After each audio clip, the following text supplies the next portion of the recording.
Yo, everybody. Welcome to Off Panel, a weekly interview podcast about all things comics, brought to you by Sketch.com. I'm your host, David Harper, and this week's guest is the owner of Comix Experience, a comic shop in San Francisco. It's Brian Hibbs. Thanks for coming on, Brian. Thank you for having me, my friend. It's been a long time. How's the day starting over there at Comix Experience? Yeah, well, it's 8:30 in the morning. I come in to do stuff like this before customers come in, so What is the pre-opening time? Like, what are you doing then? Oh, I'm wandering around the store and taking care of things that have piled up, and I'm restocking bins. I'm looking at mail order, and I'm posting things on Facebook, and I'm talking on podcasts, and I'm just doing all the stuff that we don't have time to do when there's customers in the store, and then all of the things that kind of only I can do. Yeah, I imagine that would be the only time you can do those things, because a lot of cases here. Yeah, I mean, not that you 100% of the time have customers there, but most comic shops are not highly staffed. I mean, I know you have staff, but at the same time, it's like there's only a certain amount of time to do kind of organizational stuff, maintenance. Yeah, exactly. Yeah. Essentially, yeah. So how's the year going so far? It seems like it's been a really, God, I'm trying to think of the least loaded word to use for the weird comics retail. I'm going to say interesting. It seems like it's been an interesting year. How's it been for you? Well, I mean, for the industry, it's a fucked up year, but we'll talk about that in a little while. For us, I mean, we're still in rough patches. COVID recovery has not yet happened in San Francisco. At least I'm not sure about all of California, but we're here in San Francisco. People are still scared to go out and shop and do things face to face. You just had it yourself, so you understand. Yes. People just don't want to deal with it. So we're still below where we were pre-pandemic, which is frustrating. But we adjust our inputs and we try to make it work. Mm-hmm. Well, I know that you launched an online store fairly early on in the pandemic. I think it was it April of 2020? So it's pretty much a few weeks in. Yeah. I have to completely thank Django Borin for doing that, because Django put up a bunch of tools that retailers could use, but particularly for users of Mobi, because Django was also a Mobi user. And he put up all these tools where we could convert our database into a Shopify-friendly thing in 8 seconds. So there was just no work to put up your online store. But online stores don't do much for individual storefront businesses, in my opinion. So this is the same thing that I learned from the pandemic while we were trying to fill these things and our store was closed. You don't realize how much work the customer is actually doing in the transaction, right? The customer is the one who walks around the store and finds the books. The customer is, and we have enough stock in this store that, the staff moves it around all the time, that we don't necessarily know where any given book is in 2 seconds flat, right? Right. Sometimes it takes 5 or 6 minutes of searching for it.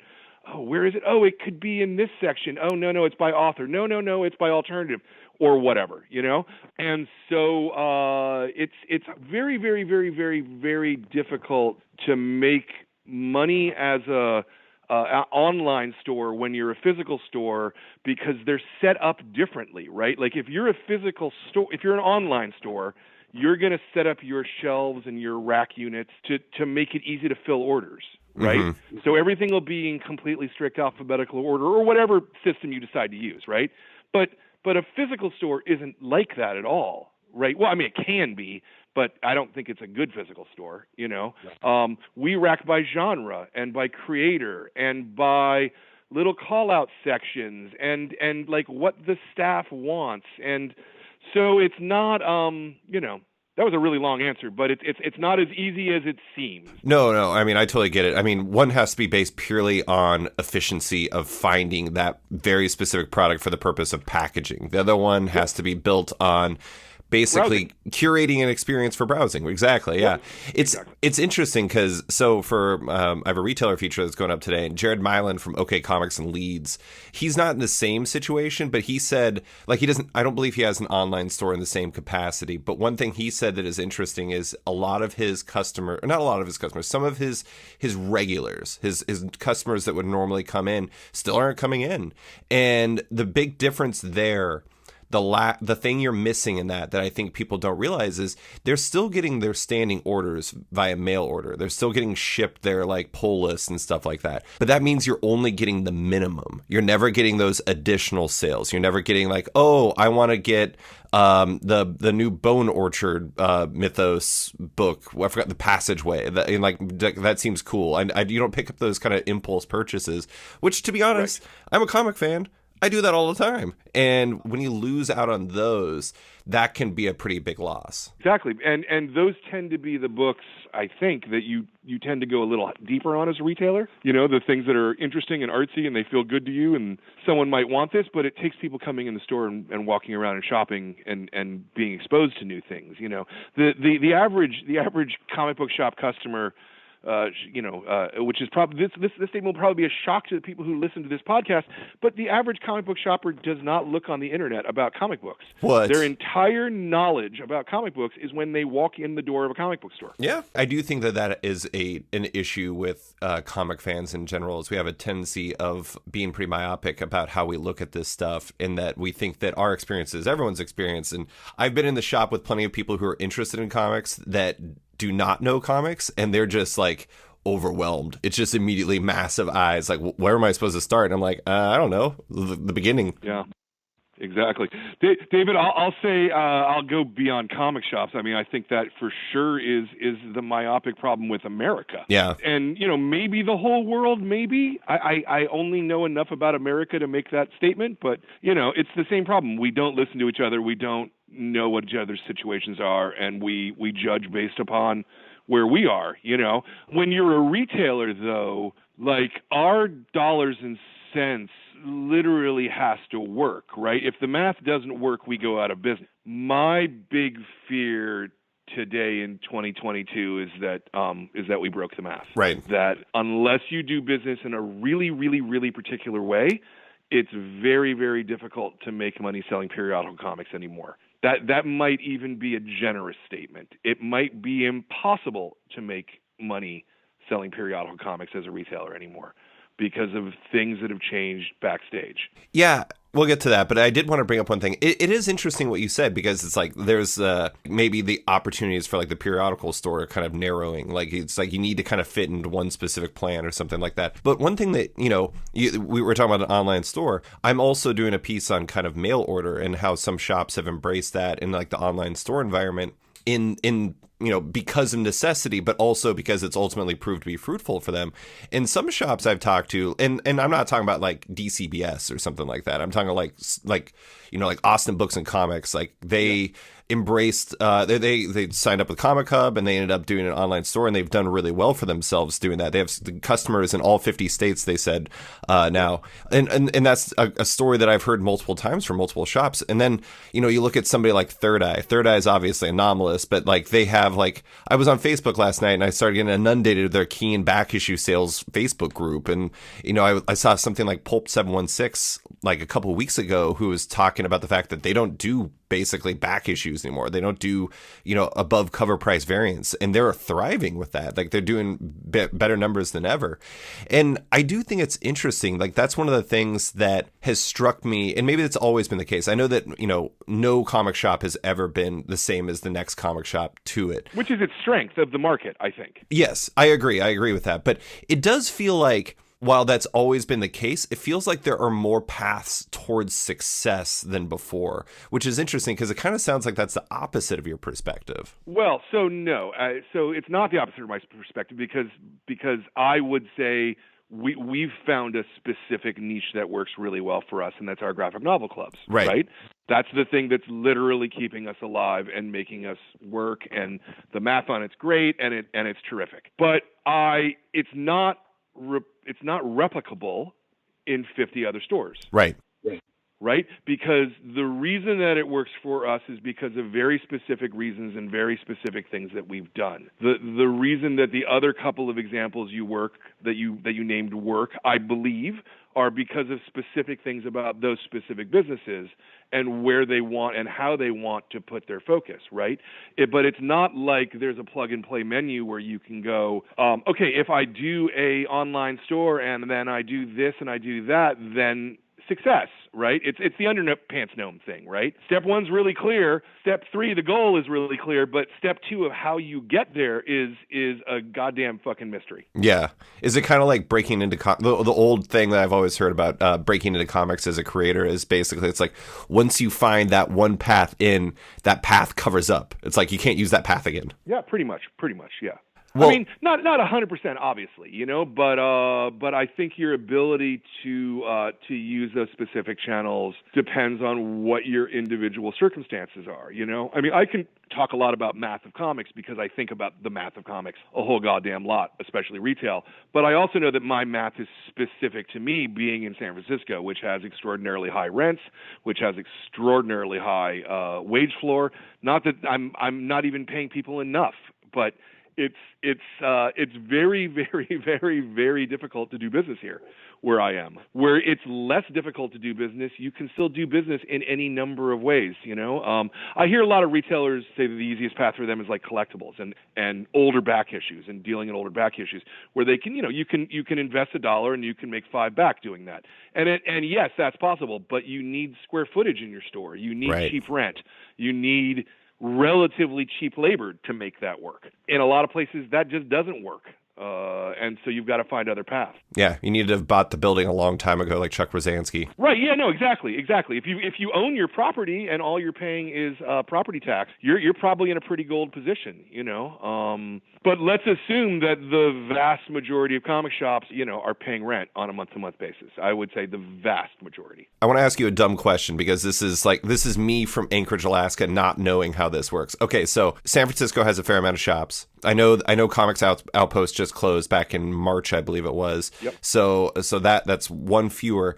But Bay Area in general has quite a few as well. And I know that's, you know, when you say the Bay Area, like I think people just imagine like, I don't know, movies taking place in there. And so it seems like everything is close together. I know Oakland is not right next door to San Francisco in a truth. Well, but I mean, it is from your point of view in Alaska or the point of view of someone in, I don't know, Indiana, where it's normal for you to get in a car and drive half an hour to go to a place. That everything is close to everything in San Francisco, in the greater Bay Area. Yeah. It's easy to get to Oakland. Oakland's a half an hour away at most. But that's not how it works when you live in a big city, I don't think, right? I think that when you live in a big city, you tend to stick in your neighborhood. In San Francisco, I define it by hills because I think it's that people don't want to walk past I've got to walk uphill for 5 blocks to get to the next neighborhood. You know, I'm really, really close to the Castro. It's the next neighborhood over. But the hills that are in the way are almost an insurmountable barrier for an average consumer and certainly a tourist, right? You know. Well, my question wasn't actually customer based. It was like, okay, so I'm friendly with Eitan Manhoff at Oakland's Cape and Cowl Comics. How different is his experience to yours being in Oakland? Like, is the rent dramatically different? Is everything seismically different? No. The rent's not dramatically different, and he's probably got similar labor costs. He's actually been having a lot of success. He's had a lot of success leaning in, at least as far as I understand secondhand, from leaning into back issues and things. He just expanded his storefront so that he's got probably 3 times the amount of space that I have. I think it's something like that. I know he doubled it. So he's been able to do the back issue thing and make it work. I can't figure out for the life of me how to make the math work. Right. Time travel. I can if I do all of the work. Right. But you know, I'm 55 at this point. I'm not trying to take on new jobs to make a business run, you know. Well, before we get into kind of like the year in specific, like some of the details on it, part of the reason why we're talking is because I had James Tynan on, who had just been in your shop. Yeah. And James is a very fast, like I thought your conversation with him would have surely been very fascinating because James has obviously worked, you know, with the collector market. Yeah. And he's done very well for himself doing that. He's done very well. And to his credit, I mean, he has really worked that market in a really proper way. Yeah. But you, I know that to a certain degree, have not been the largest fan of that whole area. And it's not, honestly, it's just not Comix Experience's style. You're a graphic novel store, I think, for the most part. But I'm curious, is one thing that I've heard as of late is that, there was that big rush in 2020 of all these resellers and speculators kind of entering the market where they're kind of, arbitrage, I think is the term you would always use, the flippers, the ones who were kind of buying and selling variants, and also back issues. The back issues were a big part of it, the keys and whatnot. Yep. I've heard that that's died back a bit. What have you seen on your side on that? Because I do think it's interesting given the state of the market. Well, we try to stay out of that business as much as possible, and we're actively hostile towards people who come to us and go, hey, do you have this variant cover which suddenly is hot on eBay? Yeah. Like, no, of course we don't have that. What's wrong with you? But I mean, it's like if you want it, you tell us before final order cutoff. If you tell us after final order cutoff, go fucking pound sand, buddy.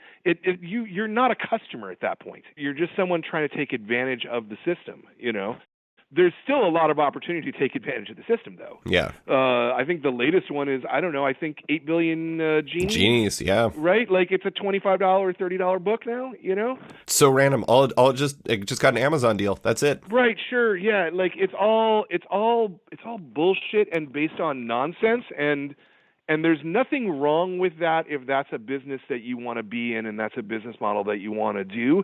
If it is a business model that you want to be in and you want to do, I think it's entirely possible to make huge sums of money doing that. On the other hand... So exhausting. Right. It's a whole fucking lot of work, and it's chasing trends, and it's chasing things that are probably not going to put you as a business in a long-term position 5 years from now, 10 years from now, 20 years from now. I mean, I say this is a store that has just celebrated its 33rd anniversary.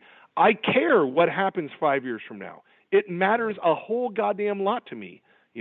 My intention, we'll see if we're able to actually do it, but my intention is that at the point that I'm like gonna die, that we're gonna turn this place into a worker-owned co-op, right, or something in some way for it to exist past me, and the people who work here can actually, keep it going. I just I get frustrated that the easy path to make money in comics is variants and collectibles and short-run things, or like, do you know there was like, well, you read the solicits, there was an 18-month period probably where every DC Comics solicitation was like, new character, hey, it's a new character, because in a retailer meeting we said to DC, yeah, when there's a new character, sometimes that actually sells a lot of copies, and they leaned into that like actively. I mean, points to them for listening to it. Yeah, I was going to say, but not in the way that was actually helpful or useful, or it's. Yes, you can do things to sell comics to this narrower and narrower and narrower group, but it's not increasing the audience at all. Right, yeah. That's to me, the critical thing is to increase the number of people who read comics, not who just purchase a comic so they can sell it to somebody else who's purchasing a comic. Yeah. I do think it's interesting. 8 Billion Genies is such a fascinating example because I mean, I don't know if you read it. I actually think it's a great comic. I've read the first 3 issues, and it's really good. I mean, in an ideal world, it would work hand in glove, and it would translate into more people reading it as well. I don't know if that does it, because that kind of obviously there's the grading element which impacts it, because it's like you can't read the comic because it would make it 9.4 or something like that. But I don't know. That whole thing is super weird. But okay, but 99.9% of people do not fucking care about that, of any of that. Oh, yeah. Any of the parts of the sentence that you just said at all. Like they don't. Like if they walk into the store and they go, what's really good? And the staff of the store goes, this is what's really good, then they'll buy it. Yeah. That's how it works. It's fundamentally always been how it works. And it should be how it always works in the future, because so let's go back to the thing about JT, right? Like, I love the guy, man. He is so smart and he is so good, but that doesn't work for everyone, right? You can't. There's only so much oxygen and bandwidth in the world, and he has found and identified, to his goddamn credit, his customers. I think for most creators, that number is a tiny fraction of what James's numbers are. Yeah, and they're not viable numbers to actually build a business on. And my greatest fear in the age of crowdfunding and the internet, et cetera, is that is that every single time that a creator steps out of the, let's call it the ecosystem of the market, to do, a Substack or to do whatever the Kickstarter, right? That it takes oxygen away ultimately from the stores, and it makes it harder for us to do our business. Mm-hmm. This terrifies me because the model was precarious to begin with. It worked, if you sell X number of periodicals, then you can afford to do Y number of perennials on order, and the math makes work. It's why we're not selling people $18, $20, $25 hardcovers, and we're able to sell them $15 paperbacks. Do you know what I mean? Yeah. And that's critical, I think, for the success of the market to sell things to people who don't have a Sherpa. Yeah. Right? Comic shops are Sherpas, right? That's what we do. We walk you through the mountain. We know the path. We know how to get there. You come in and you say, I want this and that, and we can go, you want this probably. I want to give your staff credit really quick. Beginning of the pandemic, I did what I could to try to support shops, and I called up Comix Experience, and a woman answered the phone, and I don't recall her name, so I apologize to this mysterious person who helped me out, but I called up, and it was before the online store was up, and I was like, I just want to buy some books. Like, I'd like to help out however I can. And I was like, what do you recommend? I listed off a couple things, but then, I was like, what do you recommend? And ended up having so many good recommendations that I think I ended up getting like $150 worth of comics shipped up here. So good job by that person, because they had so many. Yeah, it was probably Zoe, my manager, who's fucking awesome and has great goddamn taste. Yeah. And, this is sort of the mystery of the current market, right? Is that a lot of owners are older, and are set in our ways and have things that we think, but we've got to have the 20, 30-year-olds around us to go, no, this is where comics is going. Pay attention, old man, Yeah. Well, and it was a wide mix of books too. It was very impressive. But I did have a question in regards to like the taking your presence out of the market type thing, like you're talking about with like a Substack and everything. I think it's interesting to consider that because like two examples of that are James, who we've already talked about, and then Chip Zdarsky. Both of them went to Substack.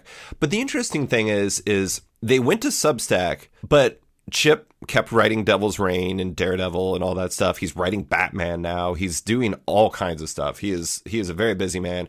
Also just released Public Domain from Substack that basically just funded it. So the first issue is now out. James obviously was doing Nice House on the Lake, Something is Killing the Children.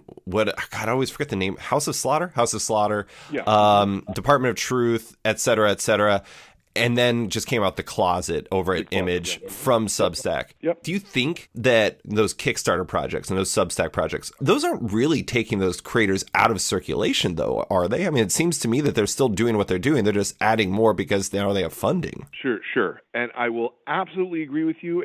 But the thing I will say is you're talking about Chip Zdarsky and you're talking about James, and they're singular in the way they're not singular, right? But they're in a group of 15 people, maybe 15 people, right? Like, I don't think that I couldn't do it. Hickman's thing, when it finally comes out, I don't think is gonna have traction necessarily in the market. Sure. Because of very specific things that he did. And 2 years ago, he was an A+ list writer. Right? So James worked it, and Zdarsky's a singular human being, like in his work ethic, right? And his ability. So yes, what I'm saying is that if things line up and you're a hard worker and you do the things, yes, of course, you can make bundles of money doing these things and not actually harm the marketplace, right? It's the same thing, music, right?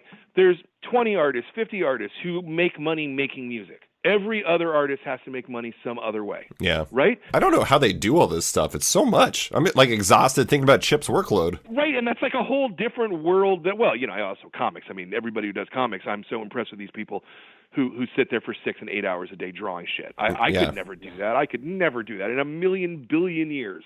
I don't think that it is intellectually defensible to point to the 2 or 3 or 5 success stories and go, well, that works for everyone. I didn't say it works for everyone. I just... No, I know. But that's the conclusion that people take from conversations like this, I think, right? When we start talking about the edge cases, let's not talk about the edge cases. Let's talk about the average case. Let's talk about where the market is as a whole.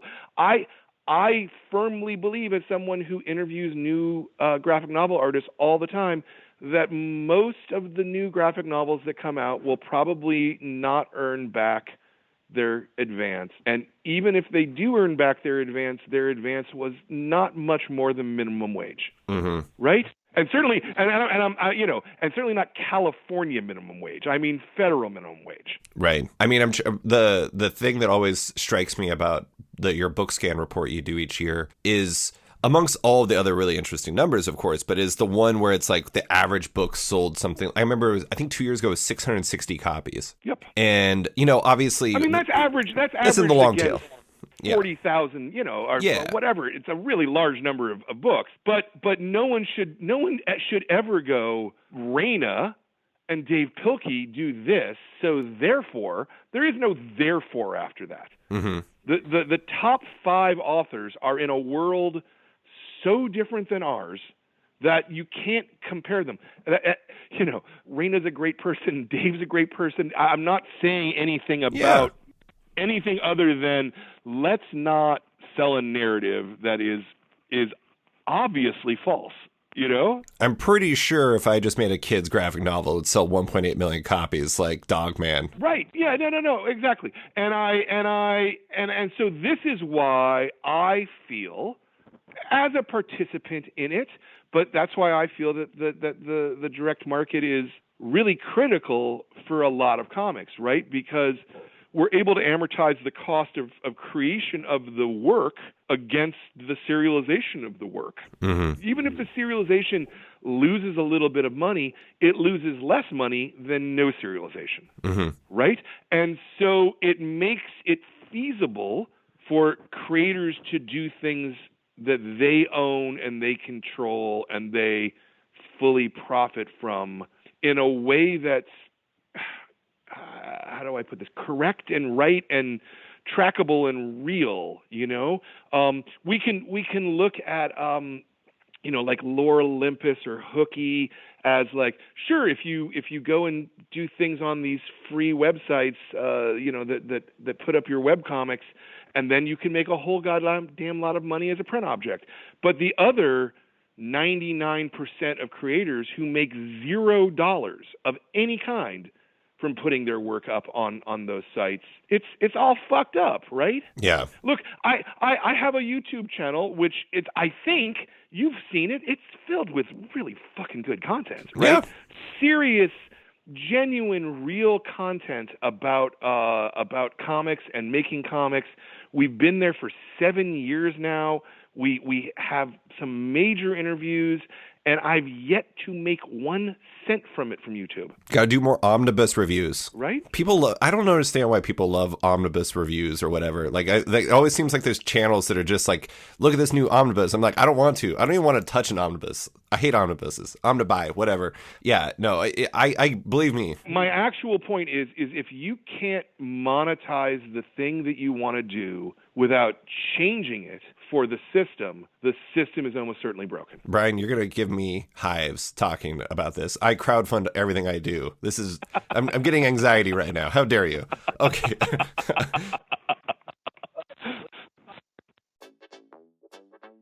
And now, a quick word from one of off-panel sponsors. Macroverse is a next-generation digital comics platform, and one with an astonishing number of comics, with currently over 50 series from over 100 creators on their app, with a 5-star rating both on Apple and Google's app stores. Download the app and binge all their titles, including the Eisner-nominated Remind from Jason Brubaker, Lisa K. Weber's Hex 11, which has been described as Harry Potter meets Blade Runner, or the new queer supernatural adventure series Husk that launches on November 1st. It's just $4.99 a month to subscribe to Macroverse, with proceeds directly supporting the creators on the platform. Keep an eye on the future of Macroverse 2, as 2022 is going to bring an epic upgrade that offers a new level of digital collectability and more, with early adopters able to sign up for more information at macroverse.com. And now, back to the show. I do want to talk about what's working in the shop, and I'm going to put off to the side the graphic novel club for now. Let's put a pin in that. Yeah. Are there any big winners for you on comics, trades, graphic novels, creators, broader categories? Like what's working in your shop right now outside of that graphic novel club and the graphic novel kids club? Yeah, I mean, it's the same thing that always does is what's in the zeitgeist, though we're not reactionary to the zeitgeist. We tend to be ahead of it, right? So the biggest, when a movie comes out, it's like 4 weeks before the movie comes out that we start getting that big wave of like, here's all the attention for it and here's where we can sell the books. Right. When a thing goes to the second and third and fourth and fifth season, then yeah, sure, we sell product from that. But for us, it is and it always has been creators specifically, specific works that we like, and then the genres that people are interested in for us to curate those genres for them. So we have a science fiction section. We have a popular authors subsection within that science fiction section. And then we also have the call-outs of here's the bits of science fiction that we really like, right? Now, we can do that when you're face-to-face, like we'll talk to you in the store. But if there's 4 customers in the store and we're talking to someone else, you can still get what we are, without us being there. And every good store, I think, does it more or less the same way. Yeah, that makes sense. But what I want to talk to you about, and you kind of deflected it a little bit before, is periodical comics. It was the model that everything was built on, right? Right. And they don't work anymore as a math case, I don't believe. Because of the terms of sale. Because of the multiple distributors and the increased costs of getting them, and how our discounts have been impacted from these multiple distributors. Right. And the shipping costs from Diamond, which is, whoa, that's a major thing. That's a thing that has not. Diamond used to be 3% of our cover price as shipping. It's now 8.5%. Yeah. For us. That's like that. That's our profit margin. That's all of it. That's all of the profit. I swear I was going to get into this. I was saving it for the end, but at the same time, okay. No, we can go into it. We can get it's here now. So, well, I mean, you wrote about it. You had your Tilting at Windmills column about Diamond's new terms of sale, where you walk through all of this and how basically making Diamond distributed publishers, which includes like for single issues, Boom, Image, and assorted others on the lower tier and everything. It makes it almost impossible for you to make a profit from. Actually, that was a topic that came up. I brought up your article in when I was asking retailers about this stuff, and Jen Haynes, the owner of Guelph, Ontario's The Dragon, and also the president of Comics Pro, described it as the single greatest point of stress for retailers right now. And I think it's an interesting topic because it's a critical topic. It's not just an interesting topic. It defines everything. I meant interesting in the sense that it's something that's super important to the industry that like the random people in comics don't want to talk about because it's so in the weeds. But I do think it is immensely important because it's like, if it makes comics the single issue comics not profitable, then your argument is like, what's the future for those? So I guess for in a very simple term, like we can't recreate your entire article, but how are those terms of sale making it more difficult for shops? So there's 2 fundamental ways that happens, and the first way is that we now have 3 different places that we buy periodical comics from, which would be Lunar, which is primarily DC, and they're also distributing a couple of other people at better terms than Diamond, to be honest. Yep. But Lunar is also our number 1 competitor. Let's always underline that fact. They are Discount Comic Book Services and half off tradepaperback.com or whatever that thing is, where they sell to consumers at 42% off. They are a bad group of people for the future of our business, I believe, in a fundamental way. Okay, so but let's put that aside for the minute. So there's Lunar for DC. There's Penguin Random House for you must buy your Marvel. Well, you don't have to buy, but it's like advisable.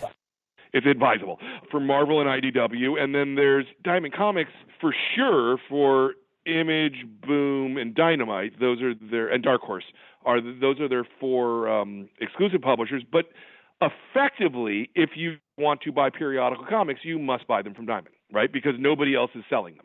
The terms of sales are such that if you buy from Penguin Random House, it's free shipping. If you buy from Lunar, it's like the traditional 3%-ish shipping that we used to get from Diamond. And Diamond shipping has gone through the roof for us. Now, it's entirely possible this is a specific to Comix Experience kind of thing, that by losing the volume of Marvel and DC, we've dropped into a different freight bracket. It's fucked up, though, is what I'm saying. Right. It's not, if I of all comic book stores can't sell periodical comics, the model is kind of doomed, right? Maybe not doomed, but fucked up. Well, the interesting thing, and the thing that I think is really fascinating about this is, and again, all shops are different. We've established this. Of course. Some shops I talk to 100% agree that this makes it harder, and others straight up said, I don't know what he's talking about. It's still very viable. It's still not an issue. And it is interesting to see how, obviously, it seems to me that it's undeniable that the terms of sale are worse. But I guess maybe if you're a more heavy Marvel DC store and you're not going through Diamond for Marvel, it'd be less of an issue. My Marvel discount dropped from 55% to 50%. Yeah, but also you get free shipping. Okay, so I'm not paying shipping. Right. I'm not paying 3% shipping, so therefore my discount only dropped 2%. But for us, that 2 to 5% is the business. That's where we live. That's where we live unless we want to be subs only. Right. If we're subs only, it's a totally different math equation, right? But if you want to have product on your shelf, right, the math has to work in such a way that you can't lose 2%. You can't do it. It doesn't. I don't think it works. And here's the other thing. Look, I love comic book retailers. I think they're the greatest people in the goddamn world. I also know that a whole lot of them have never bothered doing the math at all. Okay? So I have known this was the case since I wrote that column 25 years ago about why are you giving 20% discounts to people off the street?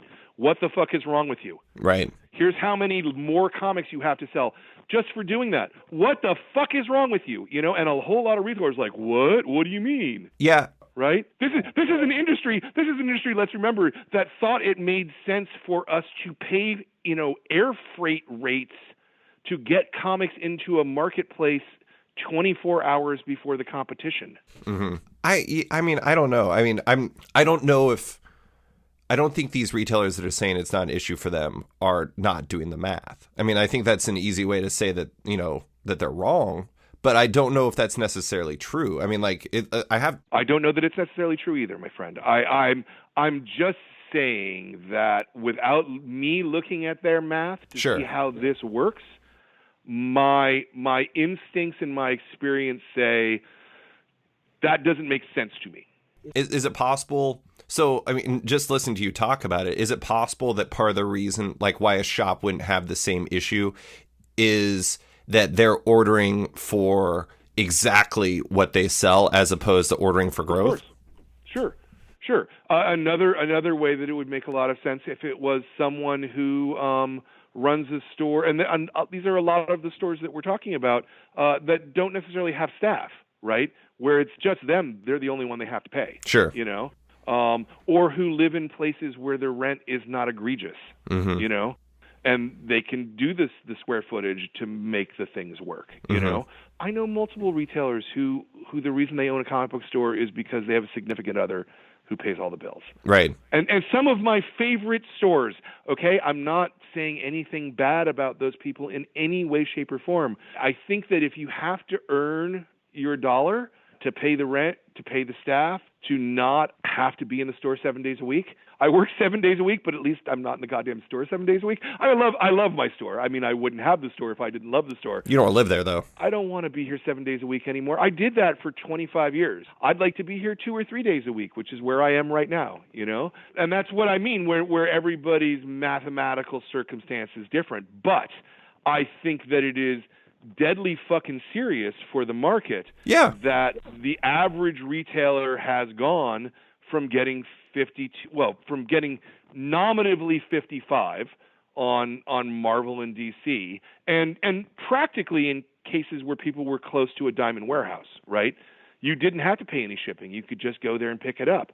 There's people who have had shipping situations where Diamond was batch shipping things to a drop point, significantly cheaper than paying individual UPS rates. And look, the reality of things is as much as I want Diamond to survive and thrive, but Diamond is charging more for UPS rates than they should be to individual retailers. That's the part I don't get, is like when it starts seeming like they're profiting off of shipping as opposed to just paying for shipping, which seems like, I mean, it shouldn't be their business model, that's for sure. I would agree that it shouldn't be their business model, but it self-evidently is. Ugh. It has been for 33 years. It's just the numbers were small enough that all most of us did was grumble. We knew that this was going on. It wasn't a big deal. Honestly, we've been asking for at least 25 years of, can you please itemize shipping? Mm-hmm. Right? We get shipping as a single line item on, not even in the invoice. It's added at the end of the invoice. Like, here's what your shipping cost. It doesn't tell you how many boxes or how many pounds per box or what anything costs. There's zero transparency to it of any kind, and there has been forever. And again, retailers have asked for them to change this, but, I mean, we had bigger fish to fry, I suppose. I don't know if there's any bigger fish right now. That's the problem. Diamond's not answering questions about this. Diamond won't talk about this. I just don't understand how they can survive, especially when I am certain 2023, 2024, they will not have any exclusives of distributing anyone. Sure. I don't think. I cannot imagine the big four that we already named re-signing a contract with Diamond at this point. Yeah, I mean, especially given the environment we're talking about. But one wrinkle that we haven't talked about that I thought was interesting that Jen mentioned, and maybe I'm misunderstanding this, has Diamond also split like reorder shipments from like regular shipments too, where like they used to be they could come in one like shipment, but now it's like they're split? Yeah. So it's something called weekly replacement. And I have to say specifically, we haven't been affected by it because we were set up in a different way like 20 years ago. Sure. But yes, no, it is a real problem for retailers where they are getting multiple things in ways that they weren't expecting to get them. And, because you pay per box. The first pound of any box is the most expensive unless you're in what's called UPS hundredweight, which is not, it doesn't have to be 100 pounds. It has to be more than that. I think it's 150 or maybe it's 200 pounds. And then you get a slightly better price. I do not see, and I never have really seen any proof that that's getting passed on to retailers at all. Yeah.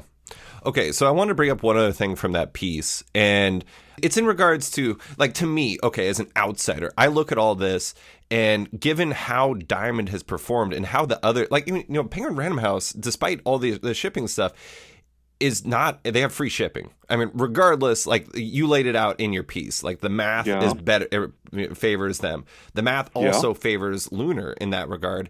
And by all accounts, in my conversations with retailers, by far the best distribution experience is through Lunar and Penguin Random House over Diamond. Like, not just cost, just like experience. Now, Penguin Random House is extremely varied still. There's still like the occasionally destroyed box, but in your piece, you said every problem the DM faces right now is a direct result of DC entirely pulling out of Diamond 2 years ago. And I know from a domino standpoint, it's the one that led to Diamond doing this. But I guess my thing is like, to me, it seems like these are Diamond's failures. These are Diamond not doing what they should do. Fine. Wouldn't in an ideal environment at this point be... I mean, I'm not saying you're advocating for Diamond to go away, but it seems like if Diamond's the problem, isn't Diamond the problem, not Lunar and DC? Yes, sure, fine. I would be willing to go on the record to say that it is time for Diamond to either change or die. Right. They have to fix these problems. They have to go to a current distributor standard of 50 off and free freight for all comers. and not with these bullshit discount scales where depending on how many dollars you spend determines your discount. Sure. Nobody does that anymore in the real world. Everybody gives you 50 off and free freight if you're non-returnable, and that's just the way that it is, and Diamond needs to match that. But Diamond needed to match that 10 years ago, okay? And Diamond was really I know because I was talking to the vice president in charge of that thing, that you need to get there, and he's like, yeah, we can play this off, and he did. They played it off. But now they've got to change, and that's the way that it needs to be. Mm-hmm. What was the other part of the question? I mean, basically, it was just if Diamond's the issue, like, wouldn't you be better off with the other distributors? So, Lunar. The problem with Lunar is there are competition, and they should never have been put into a position where our number one competition is given the reins to run the market. And I don't want to do business with them. Fundamentally, at the end of the day, I don't want to give them any money because even a penny that I give them is just fueling my own demise. Well, not my demise, but my competition. Sure. Right? And that's not right.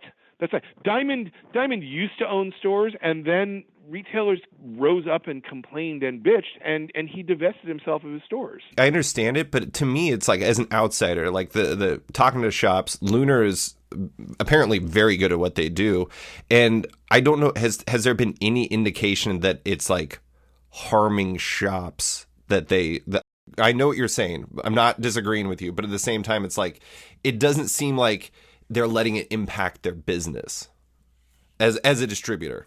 Right. I don't know how to speak to that specifically. I don't trust them. I don't want to be in business with them. Sure. And at the end of the day, it seems weird to me to not let the market decide and to put your fingers on the scale, right?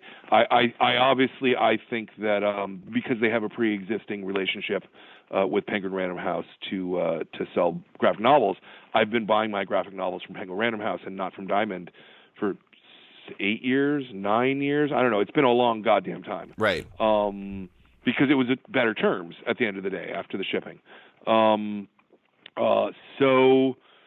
So yeah, I don't know. I just think that a lot of times people of all stripes, but particularly comic book retailers, can't necessarily see what's in their best interest 3 and 5 and 7 and 10 years from now. Sure. Well, in regards to Penguin, you wrote about this in that same piece. I do think one of the interesting parts, and like, this is one of those things where it's like, is this a Marvel thing? Is this a Penguin thing? I don't really know, but Marvel's final order cutoff situation is very not great. Like, in your column, you said that, for example, Amazing Spider-Man #6 had to have order.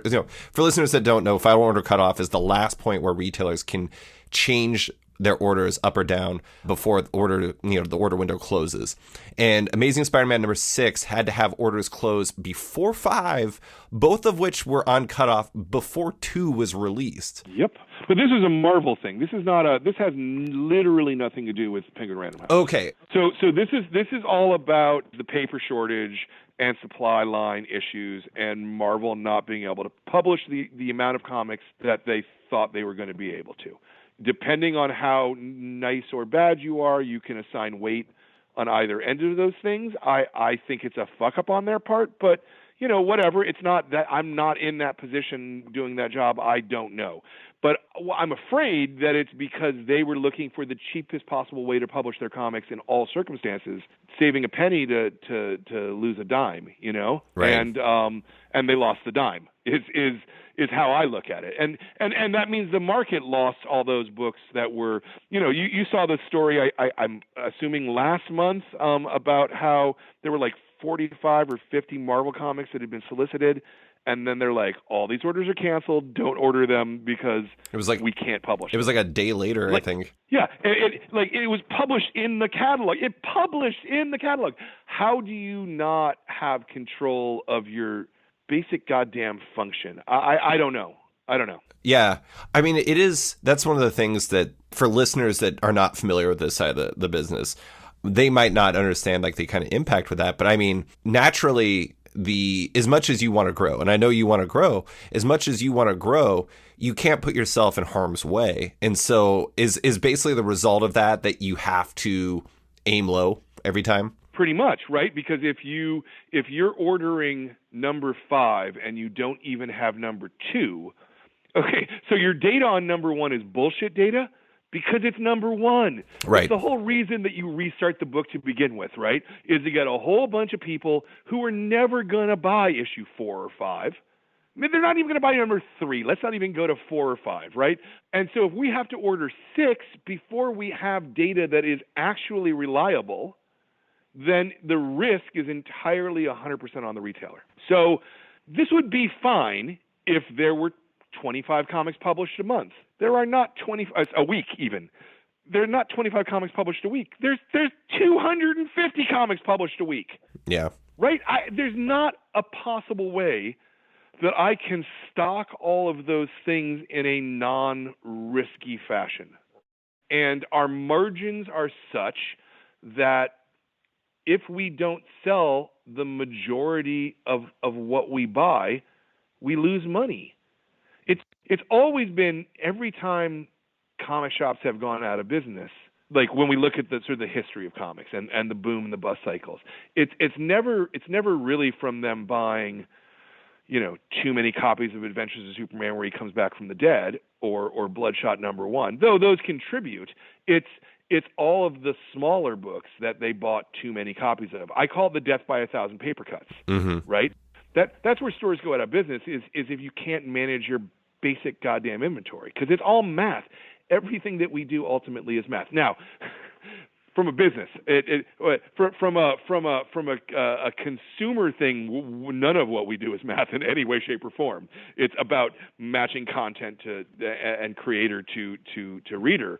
But on the back end, it's all like, can we sell enough of this at the right price to make enough money to fund the operation? And the problem with the periodical comic now is, I'm not even getting a 50% discount on Image Comics anymore. Yeah, what is it, like the functional was like 42.8 or something like that, which is crazy. Something like that.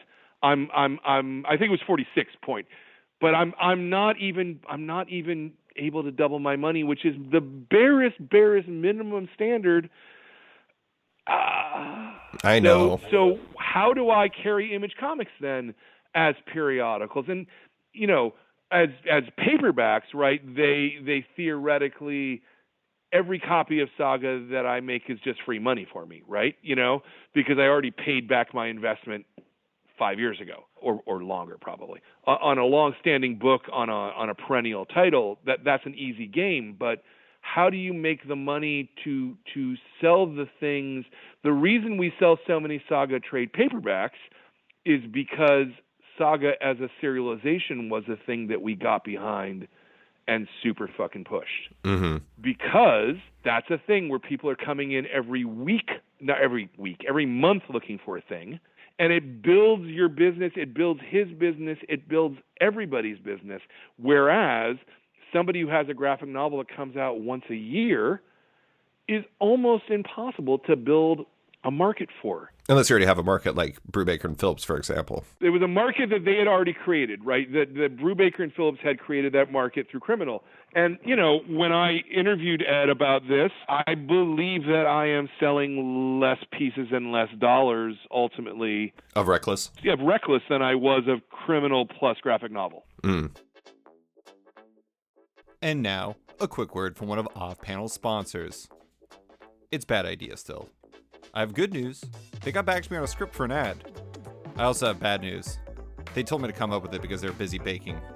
So I hear they're making donuts now? I don't know what's going on. Bad Idea is over. Let's get back to the podcast. Well, I know that's always been a thing that you've said, is just like the serialization is what kind of it builds the trade paperback. But it also keeps the stores alive. Yeah. Yes, it builds the trade paperback. Yes. And when I try to argue it on the outside, I'm like, it amortizes your cost, publisher / creator.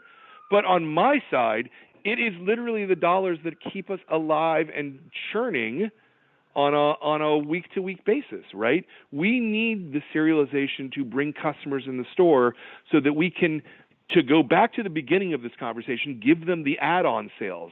that they hadn't realized, right? It doesn't work to silo your customers. It works if you're one of the rare 2% who can silo your customers, right? And more fucking power to you if you can make that work.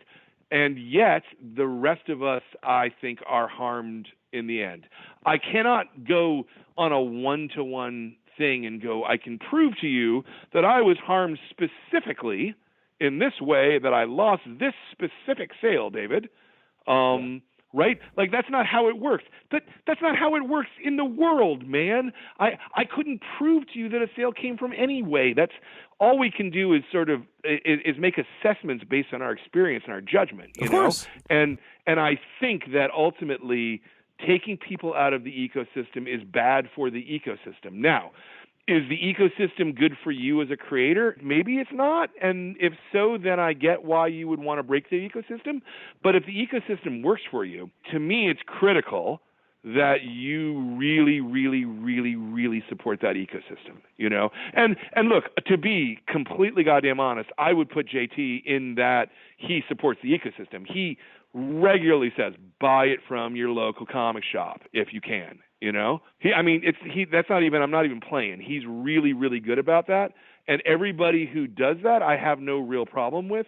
I'm worried about the net effect. And any individual action is not necessarily a bad action, but when you add them all together and when you compare it to what's happening with Marvel and DC, where it is now almost impossible to make money from them, and Image and the small public. Oh God, the small publishers are actually even worse from Diamond at this point. I can't even imagine. It's all mercy fucks, man. It's all doing things that you do just because you want to make sure that they walk away at the end of the day with a smile on their face, you know, not because you're getting anything out of it at all. Really quick, you said Marvel and DC are, difficult to make money off of. Yeah. Given that they are outside the Diamond environment, they are, ones with Penguin Random House. So Marvel specifically, because my Marvel discount dropped from 55% to 50%. Okay. Right? It's offset a little bit by the thing, but I lost 2% on my Marvel comics. I lost 2% on my number one publisher. That's my profit margin. Okay. All of the money we were making was from that 2%.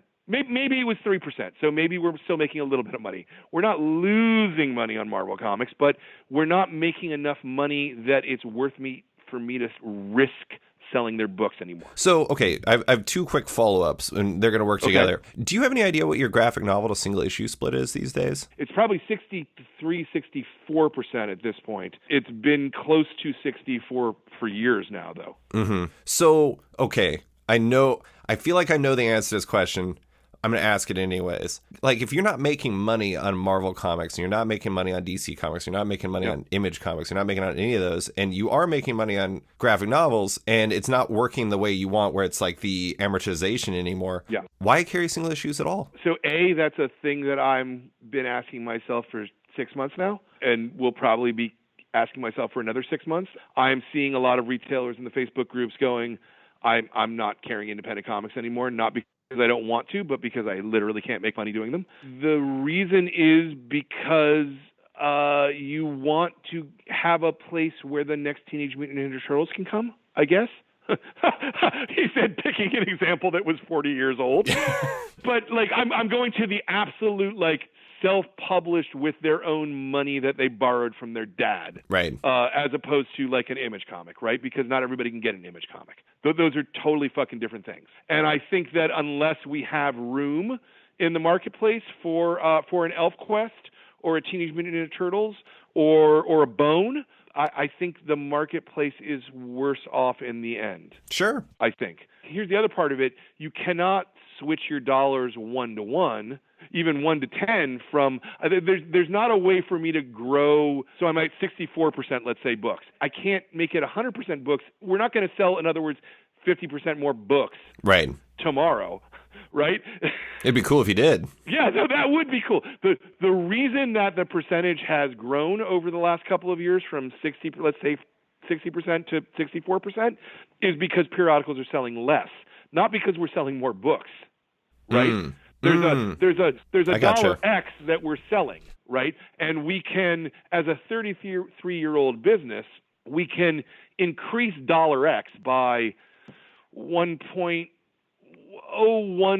a year, let's say, if we're good, right? Unless there's other things working against us in the marketplace, right? As I said, in San Francisco, people still don't want to go outside. They don't. It's weird, man. I don't like it. I don't think it's right, but it's how it is, and we just have to deal with how it is. Our tourist business is half of what it used to be.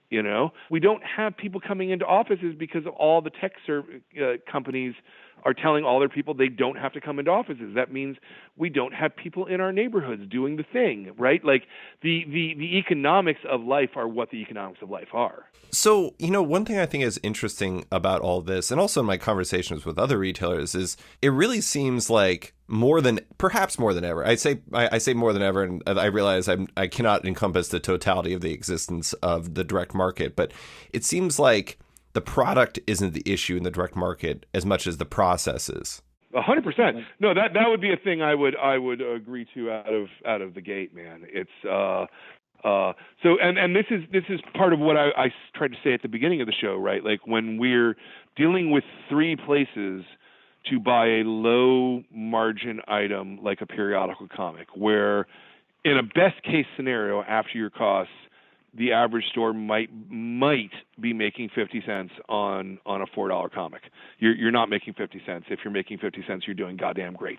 I'm making like 4 cents on a $4 comic. If there's work that's involved over and above your work, that comes across against your bottom line, right? I had someone just try to order a bunch of variant covers. He wanted like 20 variant covers. It was a pretty significant order.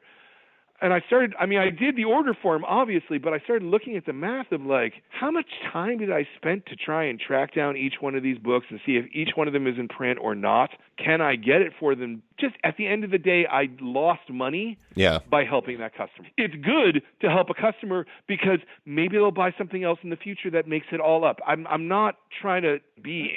I know what you're saying. Anti-capitalist. No, but I want to be clear to the listeners, right? Like, these are things that they're weighing on me now as a guy who owns a store, that the fundamental math of the thing that we're doing is getting harder because the periodical comic itself is broken. The book part of the book portion of the market, I'm not concerned about from my side of the table. I'm concerned about it from the creator side of the table because I don't think that almost any creator is making enough money from most books to even possibly pay for the time that it put them into creating them. But if we don't fix the periodical, we're going to lose something fundamental about the direct market and how it works and the aspirational math of how things can and should be, right?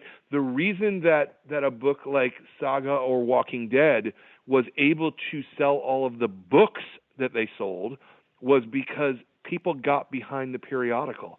The same thing about Sandman, about to be a Netflix show, right? I was going to bring it up. A whole goddamn lot of books, but it was me and stores like mine that made that book happen. Neil Gaiman made that book happen, but you know what I mean. Yeah, I know what you mean. I mean, I was going to bring that up because I know your shop has always been a big Sandman shop. I have to imagine that's going to be a thing again fairly soon. I sure hope so. I'm all for that. So here's where we get to like publishers working at cross purposes.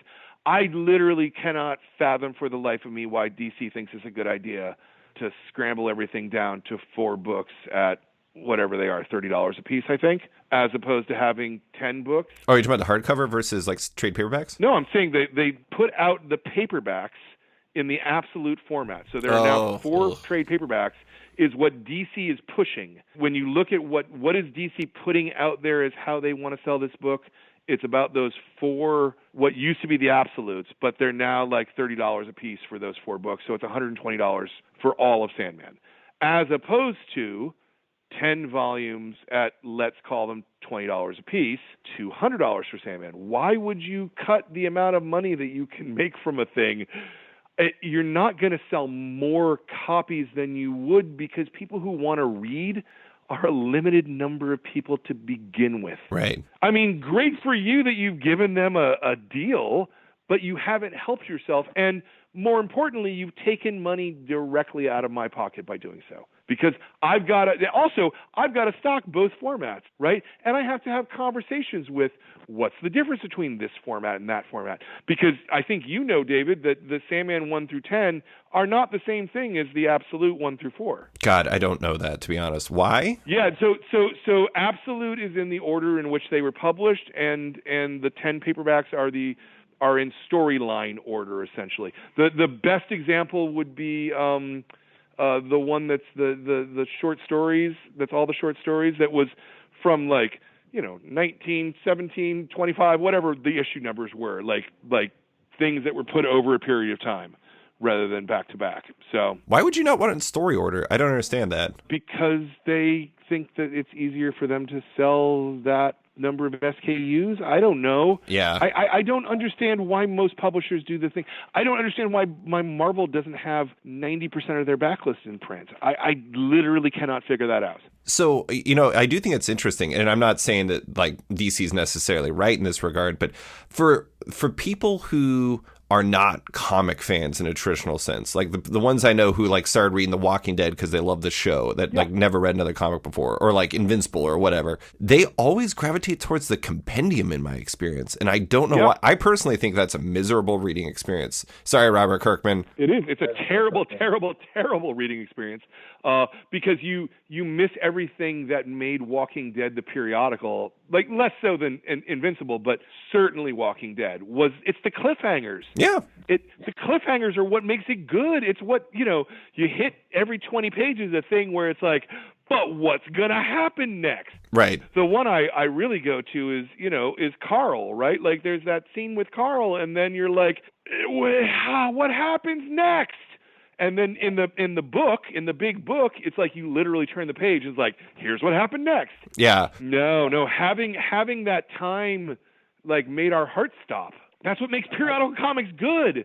Oh my God, every periodical comic I love, it's they've made my heart stop, Whether it's something like a Sandman or a Saga or a Walking Dead, or whether it's something as goofy as The Question. That cliffhanger at the end of the first issue was I am now a fan of this for the rest of my life, no matter what it is.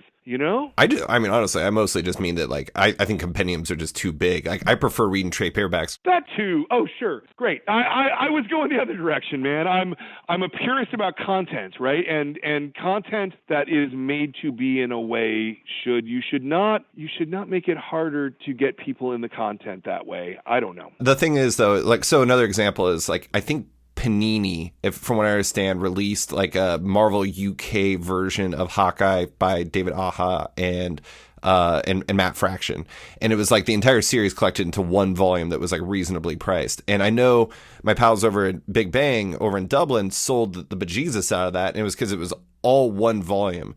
And I do wonder sometimes whether or not, to the person who is not familiar with all this stuff and isn't all about I have biases. I'm omnibuses are stupid. Yeah. They look at it and they're just I can get this whole story in one book. This is easier. I mean, obviously Sandman's four books, but at the same time, maybe that makes it more accessible. But to close, I want to bring up the Graphic Novel Club and Graphic Novel Kids Club. Please.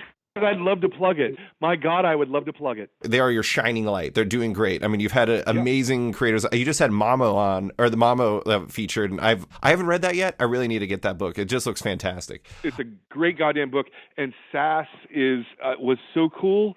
She's exactly the kind of person I love interviewing, who's just enthusiastic about the thing that they're doing and really clear-headed about what it is, and just I love talking to well, you also love talking to creators. You know what I'm talking about. To stand on the side of their spark and to promote it and make it stronger is, to me, the greatest goddamn thing in the world. Yeah.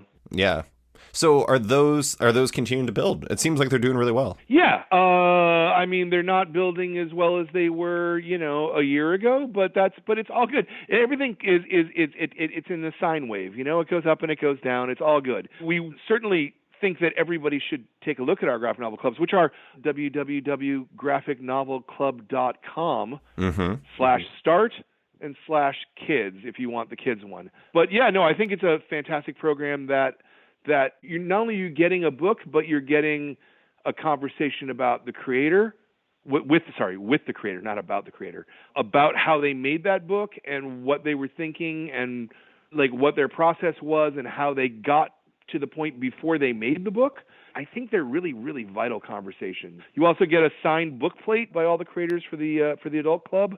For the kids club, you get like buttons and pins for the kid that they can start a collection with. I think it's pretty goddamn cool, and it is the thing that is keeping us alive. Yes, without that, I don't think I could survive as a store in San Francisco with employees. But when I look at a lot of the other stores, they don't really have staff. It's mostly just the owner sitting there for their opening hours. I mean, that's certainly, there's nothing wrong with that in any way, shape, or form. But we should want more for the thing that we're trying to do. I think at least.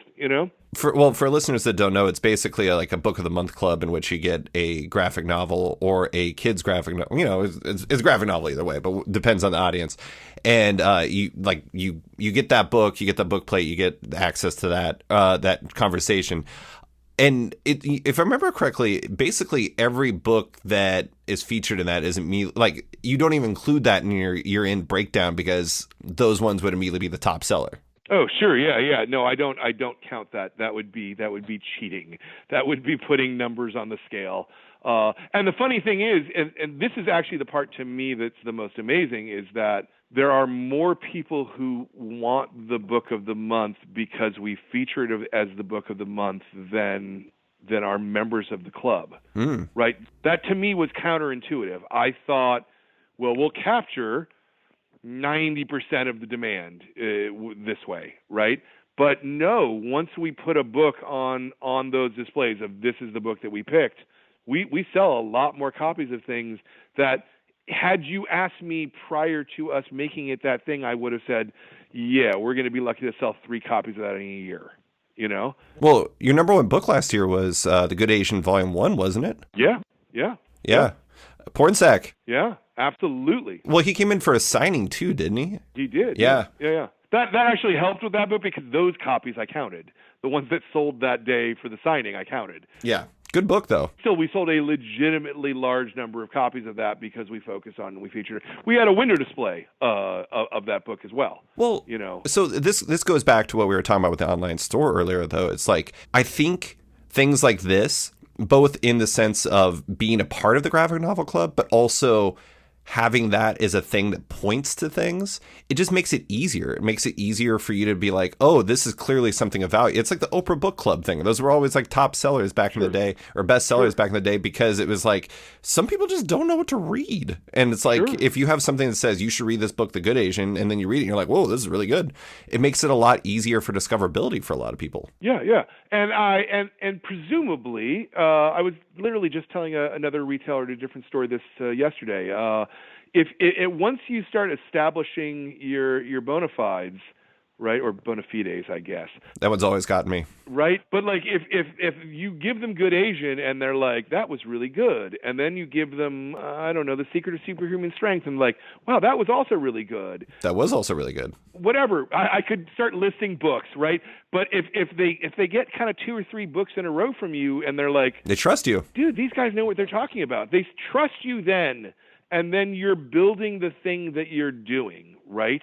We've made it work with graphic novels. It's just I wanted to come on here to spread my fear about the periodical. and no, I did, because the periodical to me is the fundamental way that all of the rest of it works, A couple of the Good Asian is exactly the kind of book that we were talking about that, yes, we sold a whole lot of copies of it as a graphic novel, but because we had it as a serialization first. Yeah. Nice House, because we had it as serialization first. I don't know that I would have picked either of those books or looked at either of those books had I not had the serialization to show me the way. Can't say that about Secret of Superhuman Strength, though. Well, you can't, but that's it's Alison Bechdel. Where it's Alison Bechdel, and I thought, oh, this is going to be good. And then, we asked for can you give us the final copy in a print copy, 2 months before it's solicited, and the publisher said yes, because we sell as many books as we do. You know, it's harder to get on people's radar not just me for my book club. That's a specific thing that I can talk about, and I can actually firmly argue I know for a fact that serialization gets you on my radar faster than a self-contained graphic novel. Sure. But for customers in general and broadly, it gets back to the thing I was saying earlier, where the average person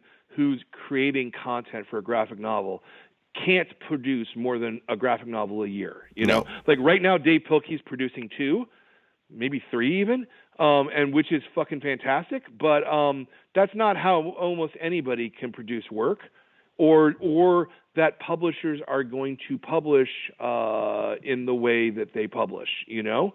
And if you're only on the market once or twice a year, people aren't going to find out who you are or what you're doing. You know, I always think about like someone like Dan Clowes, right? I think that the reason that Dan Clowes became the creator that he is because 8-Ball was coming out 3 or 4 times a year, right? And I think that if he had to only make graphic novels, and I think I'd made this point with you before, David, if he had done a Velvet Glove, right, he almost certainly would have abandoned it because it wasn't going anywhere and he didn't know what to do. But because it was a serialization, it had to come out. Right, he had to finish it, and so that created a book that I think ended up being a really good book. You know, certainly that I've sold a lot of copies of over the years, and I just think that the market thinking that graphic novels are what we need is a really, really, really, really fundamentally dangerous place to think. Sure. You know, I can make some of that math work, but man, most of y'all can't make it work. I'm going to force you, Brian, I'm going to make you be positive to close. It's going to happen. Yes, I am positive. Comics are better than they've ever been, ever. This is the goldenest of golden ages. Oh my God. There are so many good comics coming out. So many. But I'm a realist about the math. Okay, but go ahead. Ask your question. Okay. So we're not going to talk about single issues. If you had to choose one thing that you're excited about for the latter half of the year, it very well could be Sandman and what's going to happen with the Netflix show, like and how it impacts your shop. What would it be? It's weird. I don't think about things like that at all. I'm thinking about September right now, right? Because that's what my catalog is that is coming up. Yeah. Like literally, I don't know what's October, November, December. I don't fucking know. Eitan Manhoff told me that he thinks one FOC at a time, and I thought that was extremely Fast and the Furious and like the best statement. No. Pretty fucking close.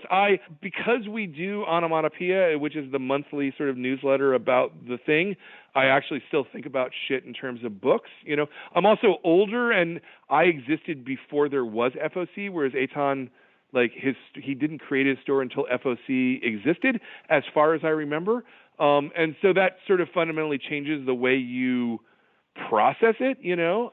I don't know. I thought the coolest looking thing coming up in September was actually that Sergeant Rock comic by Bruce Campbell and Edward Riso.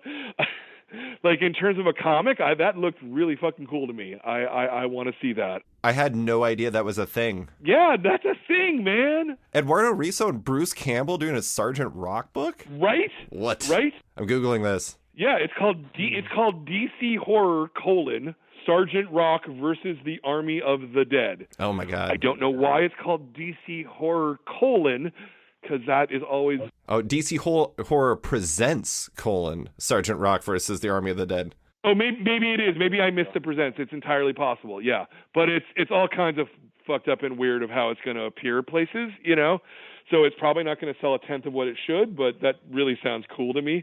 And, you know, I'm sure that this is like a backdoor pitch for Bruce Campbell to be Sergeant Rock in a Sergeant Rock versus the Army of Dead movie, but still, it looked like a cool comic. But there's like a bunch of stuff we're looking forward to for the Graphic Novel Club, but I don't want to announce shit before we actually do it. That's fine. I know that I'm very serious and dour about the actual hardcore reality of things, but I do legitimately believe that comics have never been better creatively as a medium. I think that there's a lot of possibility for a lot of people to make money. I just think we need to really consider how the ecosystem works and where we're going and how we support that ecosystem, you know? and make sure that we're not taking money out of it. That's all. I'm sorry. That sounds dour. No, it's good. It's good. It's a very viable or very valid place to be coming from, Brian. I always appreciate your perspective. It's honest, and you're looking for the best in comics, and there's nothing wrong with that. Here's the thing I'll say, dude. I've been selling comics longer than any single person, I think, that works at Marvel or DC or Image, for that matter, because Image didn't exist at that point. Brevoort might have you. Okay, maybe there's one. Cool. Yeah. All right. But my point fucking remains, dude, that I think that I know a little bit more about how the market works than most of the people who are in charge of the market, because I've seen the long spread of history on it and where we have been and where we should be going. And we have got to preserve this thing that we have, because the direct market is special and powerful. You know, you were talking before about how no two stores are alike. I think that's great. That's the greatest thing in the world. Comic shops are magical, spectacular places that change people's minds and change people's hearts and bring passion. You know, I always say that our job as people who own comic shops is to sort of telekinetically set people on fire with our brains about things that we love. Like, I love this and you're going to love it. And then they go, oh my God, I really do love it. And then they set two of their friends on fire, and so on and so on. And comics spreads and grows and is powerful and makes money for the people who make it. Right? Because ultimately, I don't care about Marvel or DC's parent companies. I care about the people who make comics and them being able to make a living doing it. And if that's what you want, then you have to support your local stores. You have to support your local markets, your local industry, and do things in the right way. You just simultaneously made me very excited for Wednesday and very scared about going in there with the whole telekinetically setting my brain on fire thing. I don't know about this, Brian. Brian, that is all I have for you. Thank you so much for coming on to talk about comics retail and everything that's going on. I appreciate you taking the time. Yeah, thank you, David. Thanks for listening to this week's episode of Off Panel with comics retailer Brian Hibbs. You can find him in his shop in San Francisco, Comix Experience, and in his column Tilting at Windmills at The Beat. Big thanks to Deanna Chapman as well, who edited this podcast and made it sound as good as it does. Love Off Panel and want to support it? Subscribe to the podcast on Apple Podcasts today and give the show a rating and review while you're at it, but 5 stars only. You can also support the show by backing it on Patreon. Find the show at patreon.com/offpanel. And when you back it on there, you get early access to each week's podcast as well as weekly content and more. Want even more? Subscribe to my subscription comic site Sketched at sketch.com for long-form articles, features, interviews, and the rest of the site's content.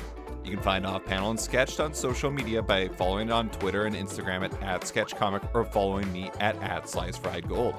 Big thanks to all my existing patrons, including Jason Wood, Tom Peachy, James Tyner IV, Chris Langford, Ben Damstead, Rom Veet, Devin Fitzsimons, Nick Walker, Patrick Coyle, Isaac Warren, Scott Carpenter, Rent Narb Studios Comics, Capes and Ties Podcast, Klaus Vandevent, Brian, Summit Industries, Jack Mulqueen, Kyle, Carl Kerschel, Robert Masella, Elza Chartier, Luke Nakashoji, Elliot Metz, Dr. Luke, Scott Hazelwood, Scott Buwan, Canadian by Proxy, Johnny Cannon, Bradley Rader, Carl Troy, Brandon DePillis, Patrick Brower, Declan Shalvey, Dan Guarino, Josh Williamson, Adam Freeman, Ben Wild, Brian Klein Q, SB, Nick Bennett, Daniel Whitfield, Susanna Pullett, Reed Hinkley Barnes, Mario Tiambang, Andrew Carita, Matt Mahoney, Charlie Chu, Stephen Hall, Pensacola Pop Comics, Philip Myra, Christian Sheldon, Kenny Porter, Chris Pacello, Torrin Grunenbeck, Fuzz Bubbles, Christopher Todd, Transmitter Down, Waltz Comics and Books, Carl Mizell, Paul Stilates, Akil Wilson, Alex Dimitriopoulos, Terry Dodson, Wesley Giff, Sean Kirkham, Alistair Ross, Julio Anta, Brett A. Schmidt, Jason Goodmanson, Paul Ryanwan, Vita Ayala, Tara Ferguson, Dave Slusher, WMQ Comics, Akil, Ken Heidelman, Philip Seavey, Al Ewing, Ryan Alcock, David Kelly, Robert Wilson IV,